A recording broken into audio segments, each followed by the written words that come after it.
A long time ago, a professor famous for his intelligence went to visit a Zen master. This wasn't an ordinary professor. He had read countless books, collected degrees, and loved talking about how much he knew. The moment he arrived, he started speaking. "I've studied philosophy. I've studied psychology. I've studied religion. I've studied human behavior." And on, and on, and on. The Zen master simply smiled and listened. Finally, the professor said, "Master, I've heard you're very wise. Teach me Zen." The master nodded. "Of course. First, let's have some tea." The professor thought, "Tea? I came for wisdom, not a tea party." But he sat down anyway.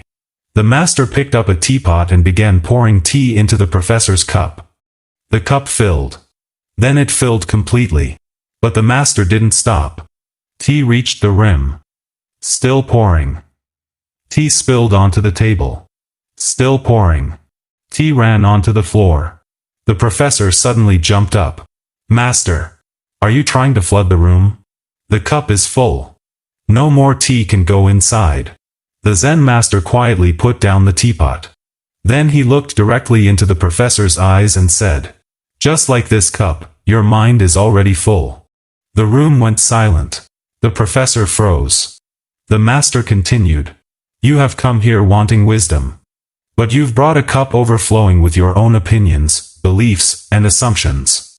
If your cup is already full, where can I pour anything new?" Boom. One sentence. One lesson. And it hit harder than 1,000 books. The truth is, most of us are that professor. Have you ever argued with someone while secretly preparing your next point instead of actually listening? Have you ever ignored advice because you thought, "I already know this"?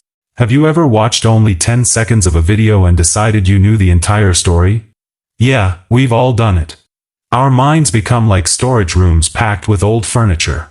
Then new ideas knock on the door. But there's no space left inside. That's why some people stop growing. Not because they're not smart. Because they're too busy proving they're smart. Meanwhile, the people who keep learning have a different mindset. They stay curious. They ask questions. They listen.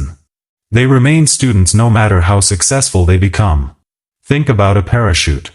It only works when it's open. The mind works the same way. A closed mind falls fast. An open mind rises. So today, before you rush to say, "I know that already," pause for a second.